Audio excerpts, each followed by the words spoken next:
آج ایک قطرہ بھی کافی ہوگا، اج ساہ بھی نہیں کھلے راہ بھی نہیں، انج ٹوک انوکھڑے ٹوکدے نہیں، ٹر پویں تے فاصلے مک جاندے، گھر بیٹھے ہیں پینڈے مکدے نہیں۔ آج قدم قدم چلیں گے، ماضی کے گناہ تو ایک آنسو سے دھوئے جا سکتے ہیں نا۔ وہ ایک فقیر تھا، بازار میں کھڑا رو رہا تھا، تو کسی نے روک کے کہا بابا کیا ماجرا ہے، کسی نے مارا ہے، کیوں رو رہے ہو؟ اس نے کہا نہیں کوئی ایسی بات نہیں، ان لوگوں کے رویے نے رلا دیا۔ کہا کیا مطلب؟ کہا بازار سے گزر رہا تھا، ان لوگوں کو دنیا میں کھوئے ہوئے دیکھا تو میرے دل میں ترس جاگا، تو میرا خیال یہ ہوا کہ ان بندوں کی رب کی صلح نہ کروا دوں۔ تو میں نے پھر اس سے بات کی، تو آواز آئی ٹھیک ہے لے آ ان کو میری چوکھٹ پہ، ایک آنسو سے سارے گناہ معاف کر دوں گا۔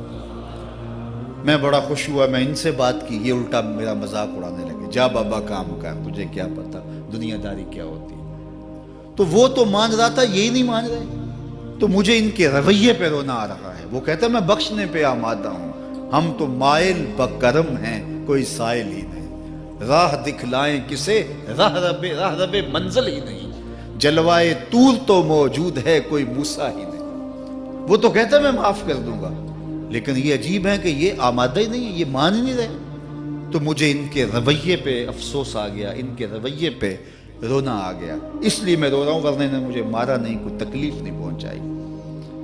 خیر اگلے دن وہی بزرگ قبرستان کے قریب سے گزرے تو دیکھا کہ وہ بابا قبرستان میں کھڑا رو رہا ہے، تو پھر رک گئے کہ بابا بازاروں میں بھی روتا ہے، قبرستانوں میں بھی روتا ہے، آج کیا ماجرا ہے؟ کہا آج بھی میرا ماجرا کل والا ہی ہے۔ کہا کیا مطلب؟ کہا کل بازار سے گزر رہا تھا، ان کو دنیا میں کھوئے ہوئے دیکھا، میرے دل میں ترس جاگا، تو میرا خیال ہوا ان بندوں کی اور رب کی صلح کروا دوں، تو وہ تو مان رہا تھا، وہ بندے ہی نہ مانے، تو آج میں ادھر آ گیا۔ میں نے کہا چلو ان سے بات کرتے ہیں۔ آج میرا خیال یہ ہوا کہ قبرستان والوں کی اور رب کی صلح کروا دوں۔ تو کہا پھر آج کیا بنا؟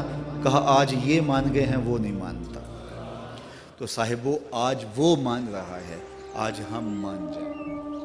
میں نے کتب میں پڑھا ہے کل قیامت کے دن نیکوکار بھی پچھتائیں گے۔ بدکاروں کا پچھتانا تو سمجھ میں آتا ہے، نیکوکار کیوں پچھتائیں گے؟ جب اپنے اچھے اعمال کی جزا دیکھیں گے تو پچھتائیں گے، جو چند لمحے ضائع کر دیے وہ بھی کیوں ضائع کر دیے۔ قیمتی زندگی ہے، یہ ٹوٹتی سانسیں، ان کی قدر کیجیے۔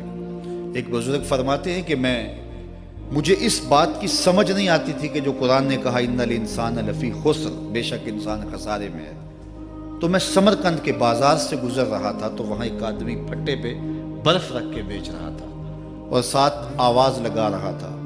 آج کل تو یہاں وہ پاپڑ بیچنے والے بھی کوئی آواز لگاتے، تو وہ برف پھٹے کے اوپر رکھ کے بیچ رہا تھا اور ساتھ آواز لگا رہا تھا۔ آواز کیا تھی؟ ارحمو ارحمو الا من یذوب راس مالہ، او گزرنے والوں میرے پہ ترس کھاؤ، میں ایسا تاجر ہوں جس کا راس المال پگھلتا جا رہا ہے۔ چونکہ یہ جو برف ہے ایسا سودا ہے جو گاہک کا انتظار نہیں کرتا۔ آپ کپڑا بیچتے ہیں، آج گاہک نہیں آیا، ہو سکتا ہے کل دعانے مہنگا بیچ لیں۔ آپ پیٹرول بیچتے ہیں، ہو سکتا ہے کہ کل پڑا 6 روپے اوپر چلا جائے، آپ کا لاکھوں کروڑوں کا فائدہ ہو جائے۔ لیکن آپ اگر برف بیچتے ہیں، آج نہیں بکی تو کل برف ہی نہیں ہوگی۔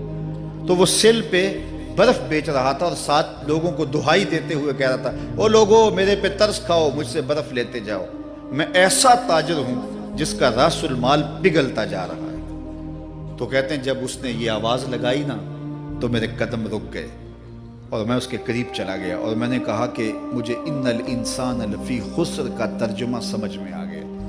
جس طرح تیری برف پگھلتی جا رہی ہے، میری زندگی پگھلتی جا رہی ہے، اور اگر تو اب برف وقت پہ بیچ لے، ان پگھلتی برف کو تو درہم کے بدلے، دینار کے بدلے، پارچہ جات کے بدلے، جنس کے بدلے فروخت کر لے تو فائدہ ہو جائے گا، 4 آنے تیرے ہاتھ لگ جائیں گے۔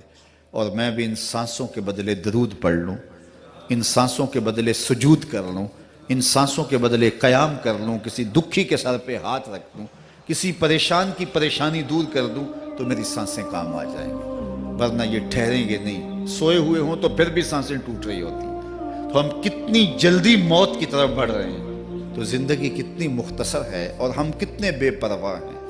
آنکھیں اس وقت کھلتی ہیں جب آنکھیں بند ہوتی ہیں، لیکن کیا فائدہ اس وقت کا؟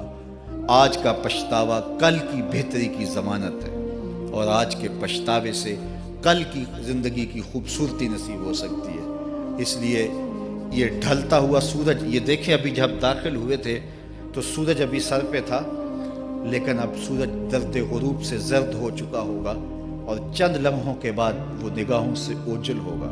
میاں صاحب بھی بولے کہ زندگی تیری جو ہے ڈوبتے سورج کی طرح ہے، ڈیگرتے دن گیا محمد اوڑک نو ڈوب جانا۔ تو یہ میں اور آپ لمحہ لمحہ موت کے قریب ہو رہے ہیں۔ اس سے قبل کہ وہ وقت آئے کوئی حجت باقی نہ رہے، مجھے اپنی زندگی کو، آپ کو اپنی زندگی کو اللہ اور اس کے رسول کی چوکھٹ پہ حاضر کر دینا ہے۔ ہمارے میزبان محترم نے کہا والدہ ماجدہ کی بابت، تو آج ان کے اصالِ ثواب کے لیے میں اور آپ جمع ہیں۔ ایک وقت ہمارے اوپر بھی آنے والا ہے کہ لوگ ہمارے لیے جمع ہو رہے ہوں گے۔ یہ وقت تو آنے والا ہے، اس کے تو چھٹکارا نہیں ہے، اس سے تو خلاصی نہیں ہے، کوئی بھاگ سکتا نہیں ہے، موت سے تو فرار نہیں ہے۔ تو آج وہ نہیں ہیں، لیکن ان کا سعادت مند بیٹا ان کی یادوں کے چراغ کو روشن کیے ہوئے ہے۔ ورنہ میں ایسے بیٹے بھی دیکھے ہیں جنہوں نے اپنی سکی ماں کا جنازہ نہیں پڑھا۔ آپ کہیں گے کوئی ایسا بد نصیب بھی ہو سکتا ہے، جنازگاہ میں گیا ہے لیکن وہاں جا کے کھڑا رہا ہے، جنازہ نہیں پڑھا۔ آپ کہیں گے کہ ایسا بد نصیب، میں نے کہا ایسے بد نصیب آپ نے بھی دیکھے ہوں گے۔ یہ کون سے بد نصیب ہیں؟ یہ وہ بد نصیب ہیں جنہیں جنازہ آتا نہیں، ساری زندگی لوگوں سے فراڈ کرتے ہیں، اور جب اپنی ماں مر جاتی ہے، اپنا باپ فوت ہو جاتا ہے، تو یہ فراڈ پھر وہ اپنی ماں سے بھی کرتے ہیں، اپنے باپ سے بھی کرتے ہیں۔ مجھے بتاؤ کتنا بد نصیب ہے وہ بیٹا کہ جو اپنی ماں سے، اور وہ بھی مرنے کے بعد فراڈ کر رہا ہے، اور اپنے باپ سے وہ بھی مرنے کے بعد فراڈ کر رہا ہے۔ اور کتنا خوش نصیب بیٹا ہے کہ جو روزانہ اپنی ماں کے لیے دعا کرتا ہے۔ اور میں کہتا ہوں اگر بیٹا نمازی ہوگا، بیٹی نمازی ہوگی، اہتمام سے دعا نہ بھی کرے، دن میں کتنی مرتبہ کہے گے ربنا اغفر لی ولوالدی، اے اللہ مجھے بھی بخش دے، میری ماں کو بھی بخش دے، میرے باپ کو بھی بخش دے۔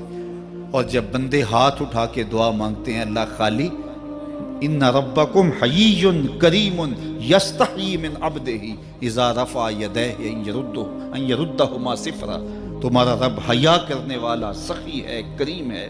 بندے جب اس کے سامنے ہاتھ اٹھا کے دعا مانگتے ہیں، اللہ فرماتا ہے مجھے شرم آتی ہے ان کے اٹھے ہوئے ہاتھ خالی کیسے موڑ دوں۔ انہوں نے میرے سے مانگا ہے، میں بھی نہیں دوں گا تو کس در پہ جائیں گے۔ میں ایک دیہاتی بات کرنا چاہتا ہوں، اتنے لوگ جتنے آپ یہاں بیٹھے ہیں، اتنے لوگ اٹھ کے کسی دنیا دار کے ڈیرے پہ چلے جائیں اور اس سے کچھ مانگیں اور وہ دے سکتا بھی ہو، تو کیا وہ آپ کو خالی لوٹا دے گا؟ وہ کہے گا ڈیرہ داری کی شان کے خلاف ہے کہ اتنے لوگ دروازے پہ آ گئے اور ان کو خالی موڑ دوں۔ تو جب تم اتنے بڑے ڈیرہ دار ہو اور تمہیں اتنی غیرت ہے کہ اتنے لوگوں کو خالی نہیں موڑتے، تو کریم خالی موڑتے؟ آؤ تو صحیح اس کی چوکھٹ پہ جھولی پھیلاؤ تو صحیح۔ پھر دنیا داروں سے مانگنا ہو تو ان کی زبان میں مانگنا پڑتا ہے۔ اللہ سے جس زبان میں مرضی مانگو، عربی میں مانگو، اردو میں مانگو، ہندی میں مانگو، سندھی میں مانگو، اقبال کے لہجے میں مانگو، سادی کے انداز میں مانگو، نہیں مانگنا آتا خالی ہاتھ پھیلا دو، وہ بند لبوں کی بولیاں بھی سنتا ہے۔ آؤ تو صحیح اس کی چوکھٹ پہ، اپنے ہاتھ پھیلاؤ تو صحیح۔ دنیا داروں سے مانگے تو ناراض ہوتے ہیں، خدا سے نہ مانگو تو ناراض ہوتا ہے۔ اللہ کل ما یابو بکم ربی لولا دعاؤکم، آؤ نا اس کی چوکھٹ پہ، دستے طلب دراز کرو۔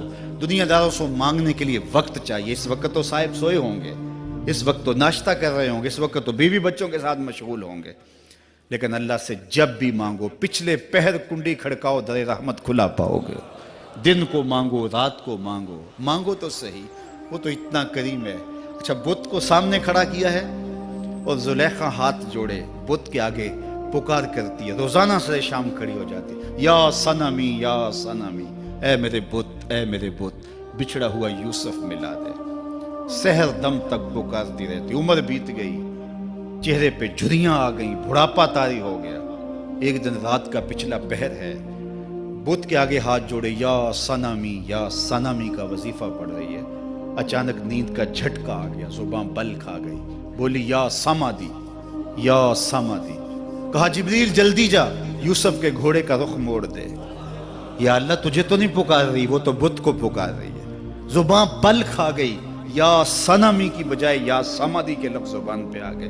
کہا جبریل اتنا عرصہ ہوا بت کو پکارتے ہوئے، اس نے کوئی جواب نہیں دیا، آج جیسے بھی اس کے لبوں پہ میرا نام تو آیا ہے، اگر میں نے بھی جواب نہ دیا میرے اور بت میں فرق کیا ہوا؟